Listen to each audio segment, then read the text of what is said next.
नमस्कार, मैं हूं पूनम ऋतु सेन और आप देख रहे हैं द लेंस।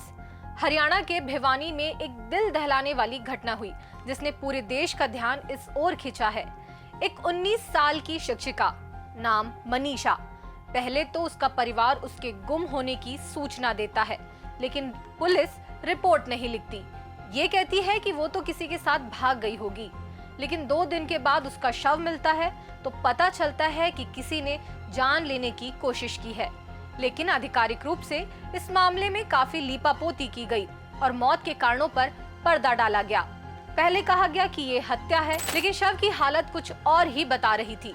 इसके बाद कहा जाता है कि ये आत्महत्या है और सुसाइड नोट दिखाया जाता है, लेकिन बाद में फिर से रिपोर्ट को बदल दिया जाता है और फिर नए तथ्य सामने आते हैं और हर बार कहानी कुछ अलग आती है। आखिर ये मामला क्या है? कैसे एक टीचर की मौत ने पूरे हरियाणा में जनाक्रोश की आग भड़का दी? आखिर क्या है ये मामला, इस वीडियो में बताते हैं। 11 अगस्त 2025 भिवानी का सिंघानी गांव। मनीषा एक 19 साल की शिक्षिका जो एक निजी प्ले स्कूल में पढ़ाती थी। बीएससी नर्सिंग में दाखिले के लिए पास के एक कॉलेज में गई, लेकिन उस दिन वो घर नहीं लौटी। उसका फोन बंद था। परिवार ने पुलिस में शिकायत करने की कोशिश की, लेकिन पुलिस ने इसे गंभीरता से नहीं लिया। पुलिस ने कहा कि शायद वो किसी के साथ चली गई होगी। सोचिए, एक परिवार अपनी बेटी की चिंता में डूबा हुआ है और पुलिस उनकी मदद करने की बजाय टाल मटोल करती है। इसके 2 दिनों के बाद 13 अगस्त को मनीषा का शव एक नहर के पास संदिग्ध हालात में मिला। शव की हालत देखकर हर कोई सन्न रह गया। गले पर गहरे घाव, कपड़े फटे हुए, कीचड़ और खरपतवार से लिपटा हुआ। लोगों ने बलात्कार और हत्या की आशंका जताई, लेकिन पुलिस ने शुरू में इसे सिर्फ हत्या का मामला माना। इस खबर से भिवानी, चरखी दादरी, जिंद समेत देश भर के तमाम जगहों पर आग की तरह गुस्सा फैल गया। गांव वालों ने दिल्ली पिलानी हाईवे जाम कर दिया। धिगावा में धरना शुरू हो गए। परिवार ने साफ कह दिया, जब तक दोषी पकड़े नहीं जाएंगे हम मनीषा का अंतिम संस्कार नहीं करेंगे। धानी लक्ष्मण गांव की पंचायत ने भी ऐलान किया, न्याय मिले बिना अंतिम संस्कार नहीं होगा। गांव के रास्ते बंद कर दिए गए। लेकिन फिर आया एक नया मोड़। पुलिस ने पोस्टमार्टम के लिए मनीषा का शव रोहतक के पीजीआई भेजा। पहली पोस्टमार्टम रिपोर्ट में चौंकाने वाली बात सामने आई। शव का काफी हिस्सा सड़ चुका था, कई अंग गायब थे, लेकिन बलात्कार की पुष्टि नहीं हुई। फिर पुलिस ने एक और दावा किया। मनीषा के बैग से मिला एक सुसाइड नोट। इस नोट में कथित तौर पर मनीषा ने अपने माता पिता से माफी मांगी और लिखा कि वो उनके लिए बोझ नहीं बनना चाहती थी। नोट में बीएससी नर्सिंग और नर्सिंग ऑफिसर बनने की बात थी, लेकिन सुनारिया लैब की विसरा रिपोर्ट ने इसे सनसनी मचा दिया। इस रिपोर्ट में दावा किया गया कि मनीषा की मौत कीटनाशक खाने से हुई। गले और शरीर पर घाव जंगली जानवरों के थे, न कि किसी हथियार से। बलात्कार या तेजाब हमले की बात भी खारिज कर दी गई, लेकिन परिवार और गांव वालों ने इस थ्योरी को सिरे से नकार दिया। परिवार का कहना था कि हमारी बेटी इतनी हिम्मत वाली थी कि वो आत्महत्या नहीं कर सकती। उन्होंने दोबारा पोस्टमार्टम की मांग की, जो अब दिल्ली के एम्स में होगा।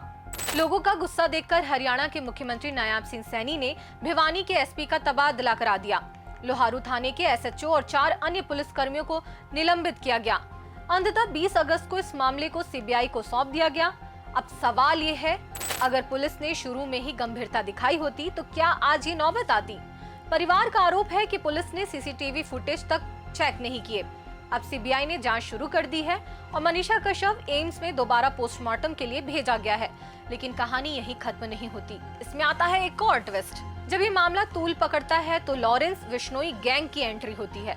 इस गैंग ने सोशल मीडिया पर धमकी दी कि अगर पुलिस दोषियों को नहीं पकड़ पाई तो वो खुद कार्रवाई करेंगे। सोचिए, एक हत्याकांड में पुलिस के तमाम दावों के बाद एक कुख्यात गैंग की एंट्री, और ये सभी पहलू अपने आप में कई सवाल उठाते हैं। इसके बाद हांसी में इसी घटना के लिए हो रहे एक कैंडल मार्च के दौरान एक युवक ने हवा में फायरिंग की और सीएम को अपशब्द कहे, जिसका वीडियो वायरल हो गया। इसके बाद पूरे क्षेत्र में और तनाव बढ़ गया। इस खबर को लिखे जाने तक भिवानी और चरखी दादरी में तनाव बरकरार है। मोबाइल इंटरनेट बंद है। ग्रामीण और परिवार धरने पर बैठे हैं। राष्ट्रीय मानवाधिकार आयोग ने भी हरियाणा डीजीपी से जवाब मांगा है। लेकिन अब भी कुछ अनसुलझे सवाल हैं। आखिर मनीषा की मौत कैसे हुई? सुसाइड नोट असली है या इसे गढ़ा गया? पुलिस ने शुरू में लापरवाही क्यों की और लॉरेंस बिश्नोई गैंग का इस केस से क्या कनेक्शन है? इन सवालों के जवाब अब सीबीआई जांच और एम्स की पोस्टमार्टम रिपोर्ट से मिल सकता है। लेकिन एक बात साफ है, मनीषा का परिवार और गांव वाले तब तक चुप नहीं बैठेंगे जब तक उन्हें न्याय नहीं मिलता। लेकिन ये मामला सिर्फ मनीषा का नहीं बल्कि हर उस लड़की की सुरक्षा का है जो अपने सपनों को पूरा करने के लिए निकलती है। आप क्या सोचते हैं, क्या एक 19 साल की लड़की को न्याय मिल पाएगा? कमेंट में जरूर बताएं। अगर आपको ये वीडियो पसंद आया तो लाइक करें, शेयर करें और हमारे चैनल को सब्सक्राइब करें, क्योंकि हमारी पत्रकारिता की ताकत आपसे ही है। मिलते हैं नए वीडियो में नई खबर के साथ। नमस्कार।